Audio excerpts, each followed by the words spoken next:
Propriedade privada precisa ser respeitada. O MST, movimento criminoso, responsável pelo assentamento de mais de 400 mil famílias. Delinquentes, criminosos, terroristas. Esta é uma matéria que visa ressuscitar aqui uma criminalização de movimentos. Tem que acabar com essa zona promovida pelo MST. botar um ponto final nesse crime, sair invadindo terra e festejando. Não existe invasão de terra, existe ocupação legítima. Quem invade terras tem que perder todos os benefícios. Como votar uma matéria tão polêmica como essa sem acordo?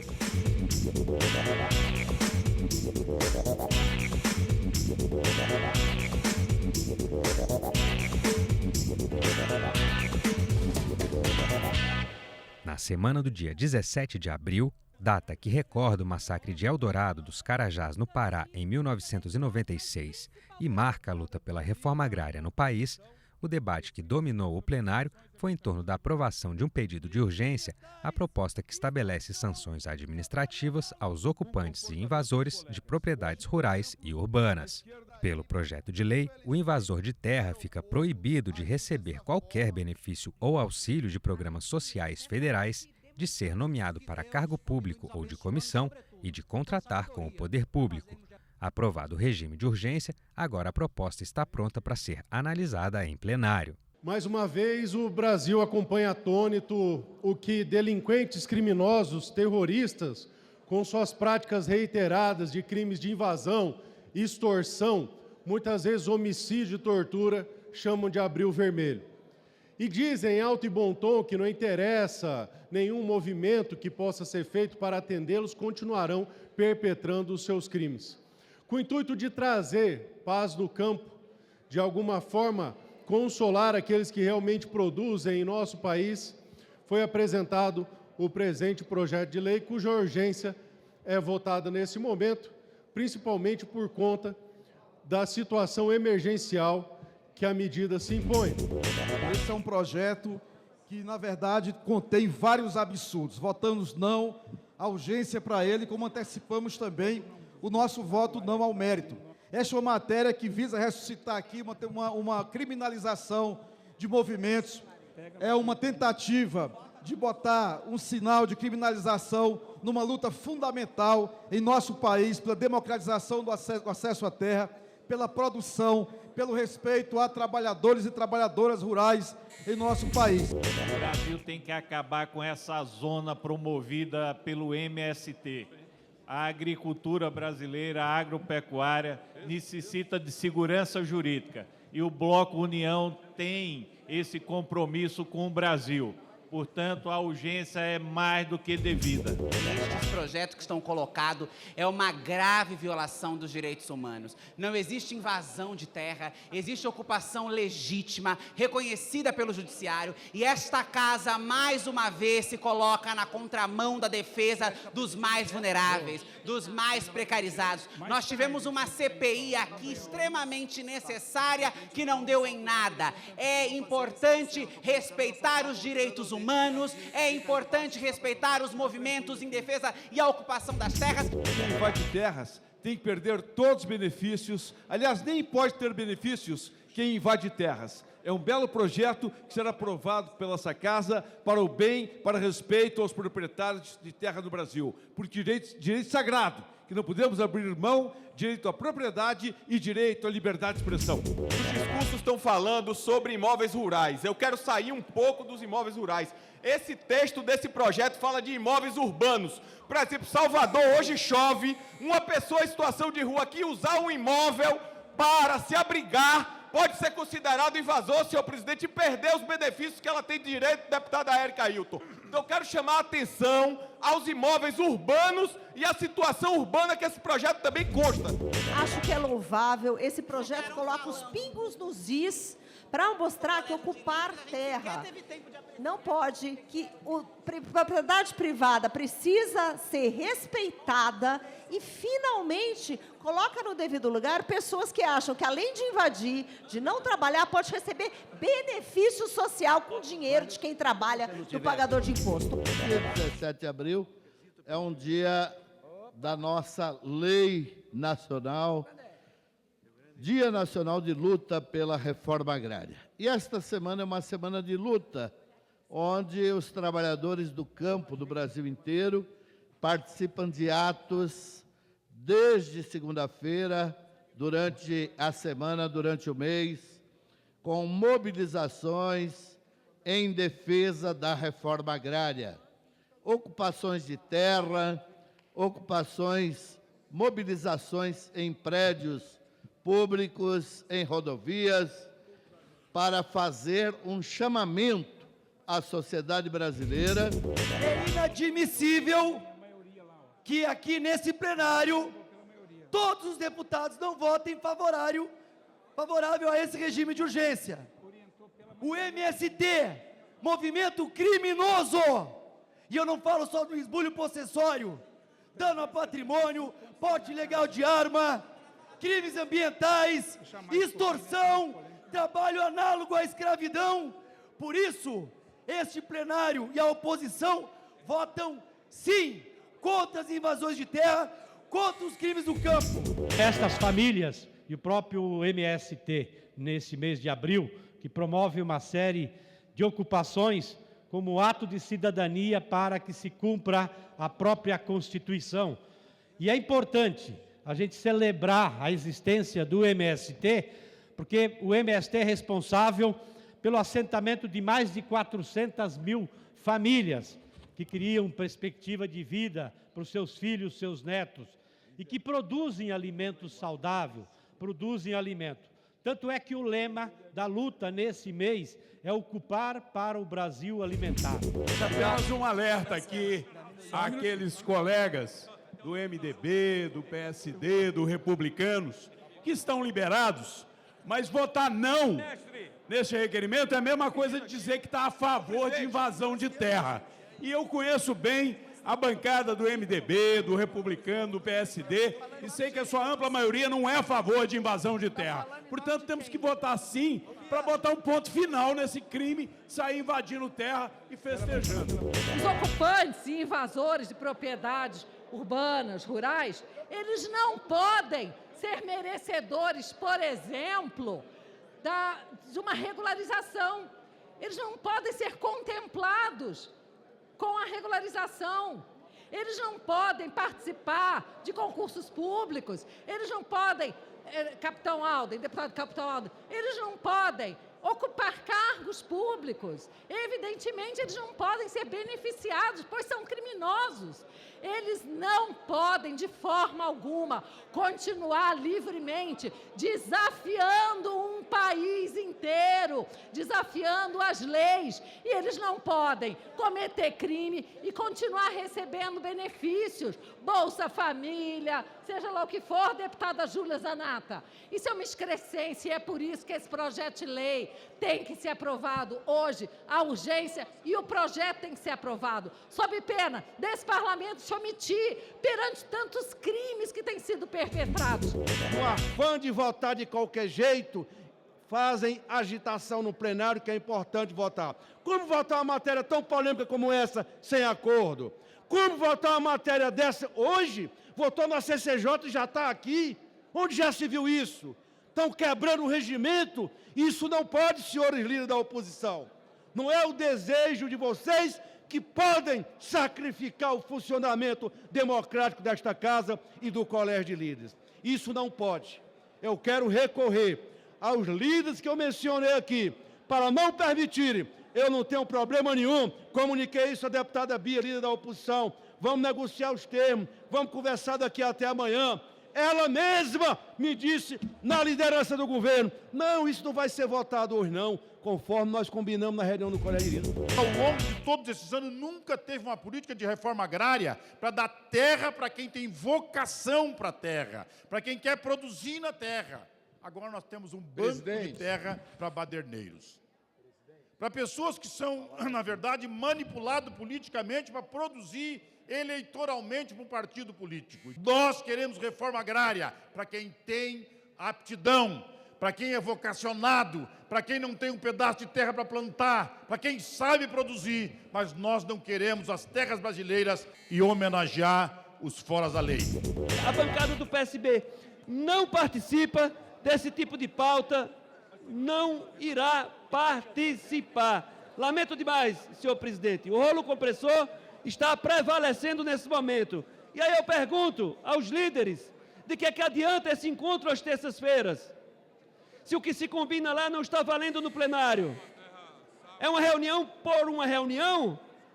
Então, senhor presidente, eu quero aqui chamar a atenção da mesa diretora. O certo e o justo cabem em qualquer lugar. Ainda na terça, a Câmara aprovou a isenção tributária ao farelo e ao óleo de milho, nos mesmos moldes da isenção de PIS, PASEP e COFINS, que já é concedida aos produtores de soja. De autoria do Senado Federal, a matéria retorna à Casa Alta para que senadores analisem as mudanças no texto feitas pelos deputados. Este é um projeto, senhor presidente, que teve origem no Senado Federal, de autoria do senador Cidinho Santos, que busca trazer um equilíbrio para o setor de proteína animal, para o setor de rações. Hoje, o farelo da soja, que é a commodity, que é o volume de grãos, é o maior no nosso país e que boa parte dele é exportado, ele é desonerado. No entanto, nos últimos anos, a indústria do etanol de milho, a indústria do milho, fez com que surgisse no mercado uma nova fonte de proteína vegetal que pudesse ser utilizado também na ração animal, principalmente nos suínos, em aves e especialmente no confinamento dos bovinos. E o farelo de milho não previa a desoneração, caro líder do governo, Guimarães. E esse projeto que veio do Senado, que já tramitou aqui na Câmara pelas comissões, chega ao plenário, nós aprovamos inclusive o regime de urgência, e ele traz exatamente essa situação. Colocar o farelo de milho nos mesmos termos que está o farelo de soja. A gente tem uma certa tentação de fazer reforma tributária em conta-gotas. E isso é um perigo, porque você não olha a situação fiscal e tributária do país de conjunto para realmente fazer uma mudança nessa estrutura de isenções, de arrecadação, beneficiando a população.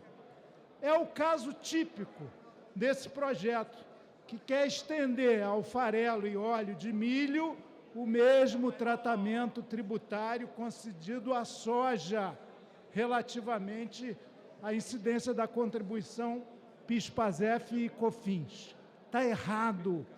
Isso não faz justiça tributária, até porque grava, suga, precariza o financiamento da Seguridade Social, tão importante nesse país. Hoje, com o preço que está o milho, que é um custo muito elevado e traz com um custo elevado também lá no produto entrega na mesa do trabalhador, quando chega no supermercado, o custo é elevado, então os efeitos tributários afetam diretamente o preço ao consumidor e esse projeto se torna importante nesse sentido. Ainda que o projeto ele tenha um mérito de dar condições isonômicas ao óleo de milho e ao farelo de milho, é importante que nós possamos, posteriormente, ver quais são os ajustes necessários para que se tenha um impacto e para que você possa, em verdade, assegurar o alimento barato na mesa do povo brasileiro. Aliás, é bom lembrar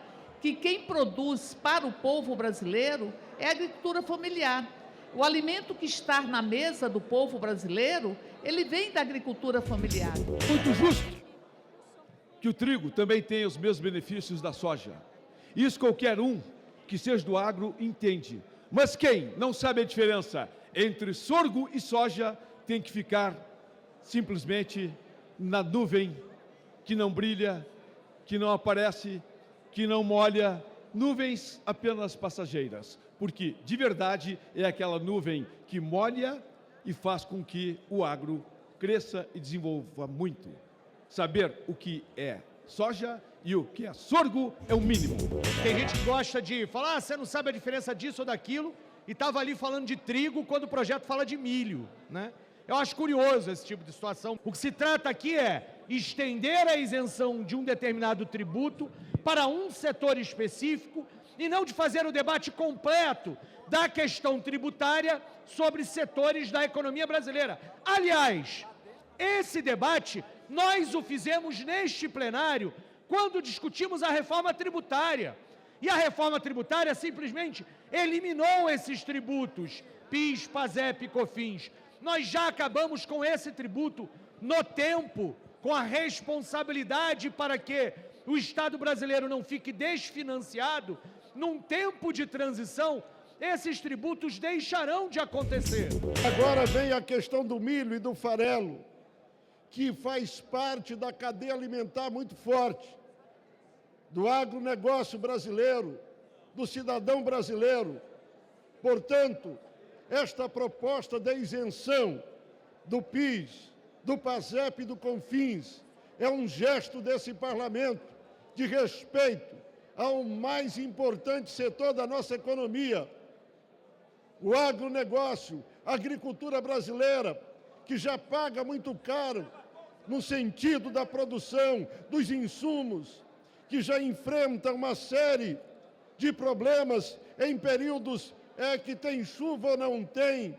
Portanto, essa matéria ela é extremamente importante e aqui eu apoio esta proposta entendendo que ela é uma resposta à nossa economia, ao nosso agronegócio. Às vésperas de fazer uma reforma tributária, e nós estamos mexendo pontualmente em um setor ou outro, sem saber se ela vai incrementar a mão de obra, diminuir preço de alimentos e etc. Estamos discutindo até cesta básica com cashback. E eu, como membro do grupo de trabalho da reforma tributária, quero dizer que não se deve botar na pauta mais projetos de lei que não estejam submetidos à votação da reforma tributária global. Porque isso certamente será para favorecer um ou outro setor. Nós não podemos mais falar em segunda safra, ali em safrinha, nós temos que falar em segunda safra. Hoje a realidade do farelo de milho é outra. Nós chegamos às 320 milhões de toneladas de grãos e nada mais justo que o farelo de milho, que vai virar ração, que vai virar proteína animal, que vai agregar valor na produção agropecuária, que se torna um dos produtos mais exportados do nosso país, em que a gente vê a nossa proteína animal chegando em todos os cantos desse nosso planeta. É importante que a gente tenha a equalização do farelo de milho com o farelo de soja. Nós temos que parar só de exportar grãos para o exterior para engordar suínos e produção de leite, onde a gente exporta, e transformar mais, agregar mais valor na produção no entorno do milho e do soja. Se for um instrumento de desenvolvimento da indústria desse setor para diminuir a exportação in natura dos grãos, a federação vota sim. PSB, presidente, orienta sim, entendendo a importância dessa medida para que a gente garanta que todo o potencial agrícola do país seja utilizado também para desenvolver a nossa indústria, para que a gente possa agregar valor à produção, e essa medida vai nessa direção, a medida que fornece o benefício fiscal ao farelo e ao óleo de milho. Essa é uma das poucas, se não única, oportunidade deste ano de reduzir carga tributária. Ela é uma oportunidade única porque todo dia, desde janeiro de 2023, o governo quer arrecadar mais de todas as formas. O que faz esse projeto, que ainda não é perfeito, ele traz uma redução do milho e o beneficiamento do milho. E, além disso, ele simplifica a apuração de PIS, PASEP, COFINS, Então, o projeto, ele é positivo, superando os pontos negativos. Essa é uma oportunidade de fazer com que o Brasil seja ainda mais competitivo no cenário externo e algo em que ele já é mestre, que é no agronegócio. Não é benefício fiscal, é um direito que o produtor e a empresa têm ao crédito. Não se trata de benefício fiscal. Crédito, o que é a palavra crédito? Para acreditar. Quando não acredita, é calote. Então, todos os produtos agrícolas, todos os produtos que saem do meio rural, agrícola, industrial, qualquer outro, mineral, têm direito ao crédito, porque ele pagou o PIS, COFINS e os outros impostos. Então, a cadeia produtiva que não reconhece o crédito é um calote do crédito. Esta semana, a Câmara aprovou a urgência a outras 5 propostas que já podem entrar na pauta de votações. A criação da Política Nacional de Enfrentamento ao Alzheimer, a autorização para médicos residentes parcelarem as férias, a prioridade de atendimento psicossocial no SUS a pais, mães e cuidadores de pessoa com autismo, a atualização quadrienal dos textos da Política Nacional de Defesa enviados pelo Poder Executivo ao Congresso e a manutenção do pagamento de Bolsa Família ao trabalhador rural contratado por safra. Por consenso, foi aprovado ainda o projeto de lei de autoria da deputada Giovane de Sá, do PSDB catarinense, que institui a Política Nacional de Humanização do Luto Materno e Parental. Pelo texto, a paciente que perde o bebê deve ser acomodada em ala separada das demais parturientes e os familiares, quando solicitada ou constatada a necessidade, deverão ser encaminhados para tratamento psicológico. Nós tentamos aqui, da melhor maneira possível, dar mais dignidade para a mãe, para a família, num momento como esse de luto, e que muitas vezes acaba sendo desconsiderado ou minimizada a dor dessa mulher. Não tem nenhuma possibilidade de mulheres que sofreram uma perda gestacional, elas ficarem no mesmo ambiente de mulheres que deram à luz a um bebê vivo junto com o seu recém-nascido. Para uma mulher que já está passando por um grande trauma na sua vida, isso é trazer e colocar essa mulher num sofrimento maior ainda. Eu não consigo imaginar qual o sentimento, a dor de uma mãe ao sofrer uma perda de um bebê. E isso eu me deparei numa pequena cidade, na cidade de Pedras Grandes. Um líder meu, Rafael, sua esposa, Karine, sofreram a perda. E essa mulher, ela foi colocada junto às demais mulheres que tiveram seus bebês, que conseguiram ter aquilo que é tão sonhado na vida de uma mulher. Esses pais vieram até a mim, até estão assistindo a TV nesse momento. Com o exemplo deles, essa casa, o Brasil, está hoje dando um grande passo. Dignidade às mulheres desse Brasil. Dignidade na hora que elas estão mais vulneráveis, que elas estão chorando a perda do seu filho, da sua filha. O projeto, ele tem uma relevância grande. Queria parabenizar a autora da proposição e as relatoras. Ele tem uma importância grande porque ele assegura o luto materno. Ele assegura um espaço diferenciado e um espaço mais acolhedor para todas as mulheres que sofrem perda gestacional, óbito fetal ou neonatal. Então, portanto, eles asseguram o espaço para que se possa fazer o luto de uma perda que tem impacto tão grande nas nossas existências. É importante que a gente aqui na casa responda a essa questão do luto materno com respeito, com valorização dessa mulher, com a redução de um trauma psicológico que pode restar de um processo como esse, e que dentro da estrutura do SUS ou de qualquer unidade de saúde haja a garantia de recursos e de estrutura para que esse espaço separado para essa mulher aconteça, exista e acolha essa mulher no momento da perda de um filho. Sem dúvida, uma unanimidade entre os partidos políticos, as mulheres destes partidos políticos, a votação desse projeto. Todas nós sem exceção, já conheceu mulheres ou já viveu essa experiência de ter desenvolvido uma gravidez e não ter podido, ao final, carregar o seu filho vivo. Portanto, esta é uma medida extremamente importante, humanitária, humanizando o parto. Infelizmente, passei por esse problema e hoje não titubeei. Na hora da escolha, eu digo, esse projeto tem que ir para a pauta. Porque conheci essa dor e ia olhar para as outras mães festejando o nascimento do seu filho. Por isso é que nós estamos votando realmente favorável a esse projeto, mas com um sentimento de aliviar a dor, de amenizar a dor e poder dar o carinho, o aconchego que se precisa nesse momento. Temas de interesse nacional, debates em plenário, as reações e propostas dos deputados, fatos e opiniões. Na quinta-feira, dia 11, o Supremo Tribunal Federal escreveu essa importante página na luta contra o racismo e a violência institucional que recai sobre o povo preto, o meu povo. As abordagens policiais motivadas por raça, gênero, orientação sexual, cor da pele ou aparência física foram proibidas, conforme o voto da ampla maioria dos ministros da Casa.